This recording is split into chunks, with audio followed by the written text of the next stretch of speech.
Well, I buckled today. I usually don't start this outside boiler till around the 15th of October. It's the 13th today, or 12th. Yeah, it's the 12th today. So I buckled a few days early.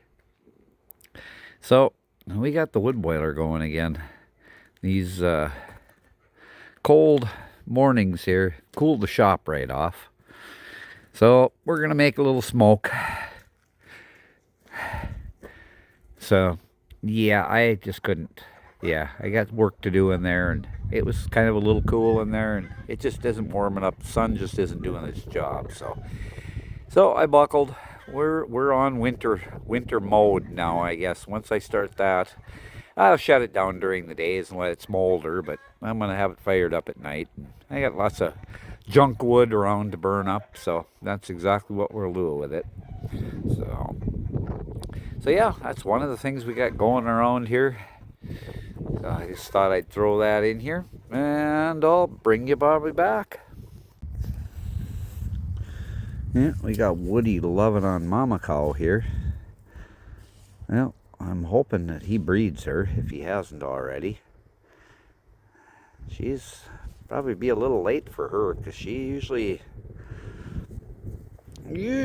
is in April. She likes to calve in April, so they're kind of cozying up here tonight.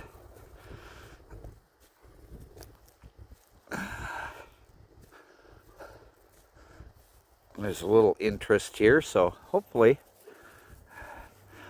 something's going to happen there, if it hasn't already. Maybe they're just hanging out. But yeah, I think he's got Sally there too. I think he already's gotten her. Pretty sure he's already gotten her, so maybe. So hopefully the little bull is going to produce. Yeah. So, well, I took you out here. I figured I'd take you out and show you a little loaded green chop I brought out.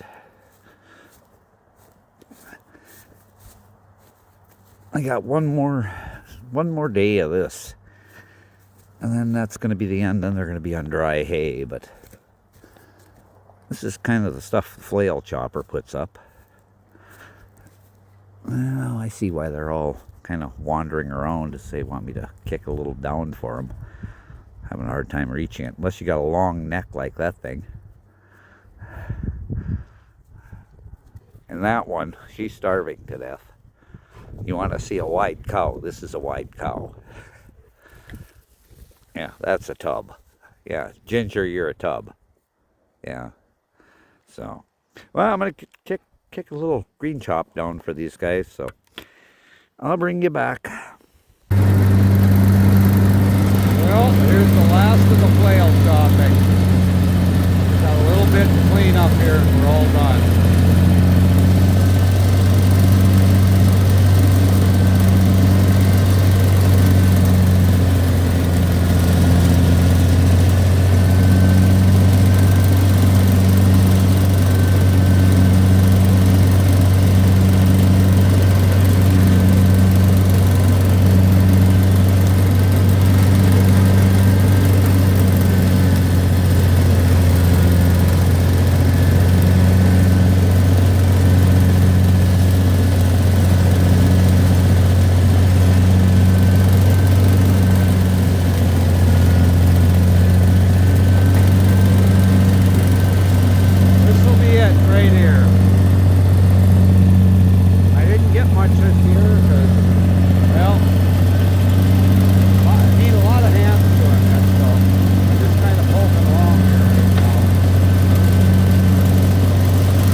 Well, that was that. We got the green chopping done. We fired that out from underneath the flail chopper. Now, I have no idea. I know it looks like the end off a webbing strap. Nothing I've ever had. Nothing I've ever done. Unless it somehow was in the manure spreader. I don't know. But you can see right there where it kissed, one of the flails kissed it and sent it out front. But so, yeah, it's amazing what you find. It's just absolutely crazy sometimes what you find here. So I'm just lucky I have never found any rake teeth in a tire or anything yet, but I'm sure my day is coming. So thanks. We'll bring you back. Yeah, what are we doing today? Well, we're working for the news media today. We're spreading a bunch of shit. So that's kind of what we got going today. Kind of the perfect day for it. Putting her on heavy.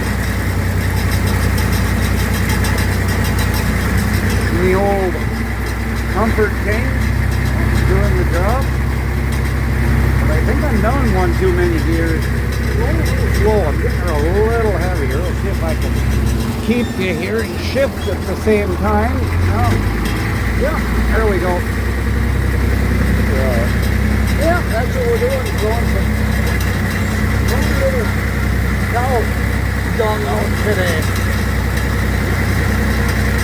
Didn't get much on this field pasture. I didn't have much to spare, so I put it on the other field gate that works for that. So we're going to give her a good dose. So that's what we got going right this morning. So look at that.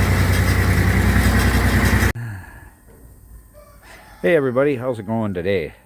Well, what are we doing today? Well, there's a fire.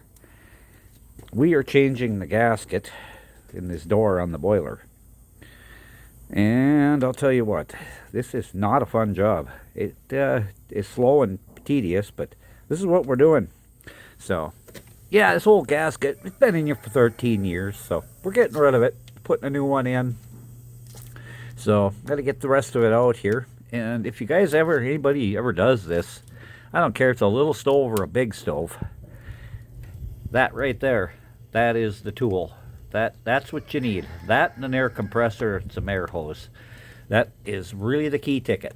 So that's what we got going. I'll show you the new gasket here too.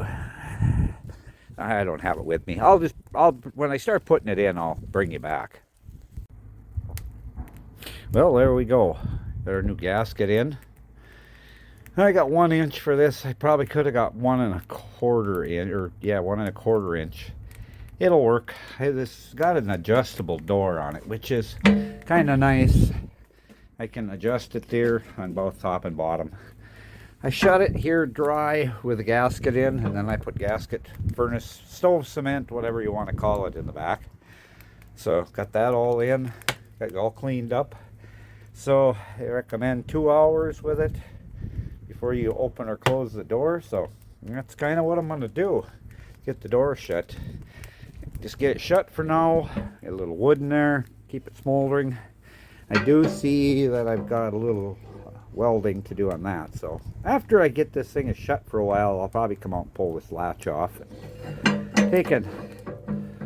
Do a little welding on that. The door's got a little wear right there. But I think I build this latch up. That'll be fine. So that's kind of what my plan is. So, well, there. Let's get this door shut.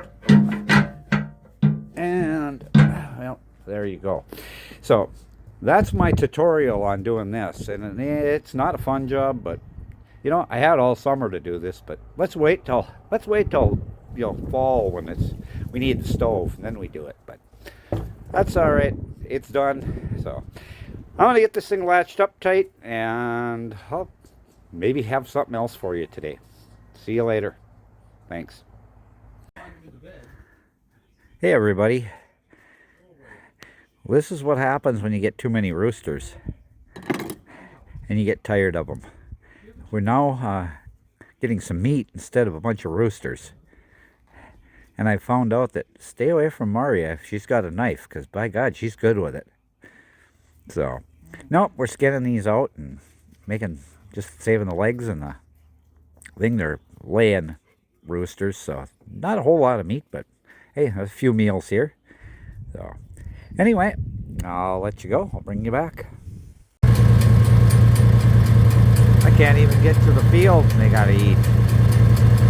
Unbelievable. Gotta have it up in the air 20 feet, I guess. So yeah, so why are you feeding with the 706? You always use your skid steer for feeding.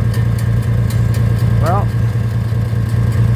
a little woes with the skid steer, and so we got some fixing to do.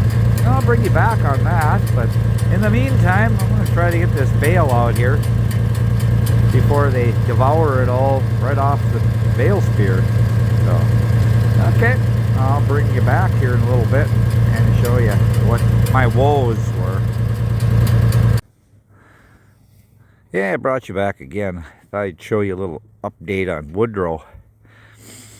He's 18 months now. I think he's filled out really nice. Get to be a good looking little bull. Got a pretty good set of gonads under him. Hopefully he's done a job on this, on the girls here. But it seems like he's pretty docile, pretty good guy. He got a little huffy with me here, oh I don't know, back when he was around a year old, and he found out what anger is, so he's learned about that. Straightened him out. He's been a good boy ever since. So I decided I'd bring you back, give you a look at him. Ass end. He's not fat like his cohorts. He's at just pretty nice shape. He's in good shape. To me, he looks like he's in really good shape either. I'm not breeding registered high-priced cattle here, but I think this guy, I think he's got a good shape. I don't know what his score would be. I have no idea, but he looks pretty good to me. So I'll bring you back with my woes. This wasn't my woes, but I'll bring you back here. Well, we got the skid steer in the shop. And we have a track sitting here. And we have the unhinged retriever. It's got to help. So we look over onto this side and, oh, no track. Why? You ask why, Brent. Why is the track off? We're missing something. Yeah, we're missing something right there. Might be those. We kind of wore out some bearings here. And when the wheels fall off, track comes off. So, well, we ordered parts for it this morning. Changed this over to the steel wheels. These plastic and rubber, they just don't hold up. You get rocks and stuff in them. I've changed these back, about probably 2,000 hours ago. And they tear up so bad, so we're going to put the steel on. I haven't done this back side here. This is still rubber. But on this side, we had an axle crack on it, so we switched this over to the steel. This is all, I think it was after the B model. I think it was the B something Caterpillars. They went over to all steel underneath here because they were having a lot of trouble with the plastic and rubber, and they just don't last. So that's what we're going to do. So after this little bench, we'll be halfway on steel then. So when I get this, when I go to do this all back, I'll kind of have it all. I'll do kind of a tutorial on it there, what I do. Not that there's probably already 500 videos on YouTube about it, but I'll do a little tutorial on putting these tracks on and off. On these anyway, because they're different on every machine. But so, well, there was my woes right there. We were brush hogging, and that didn't work so good. So my buddy came over with his Bobcat T300, and we managed to pull her out of the woods. But once we got her straight to the garage here, I drove her right in. So anyway, so I haven't been putting up many videos because I've just had a lot of clips. So that's what this video is going to consist of, is a bunch of clips from over the fall, different little things doing. So And that's going to be my video for the day. It's going to be kind of a mishmash of the whole fall here, what was going on at the wee farm. So, well, I thank you guys for watching, if you made it this far, and like and subscribe.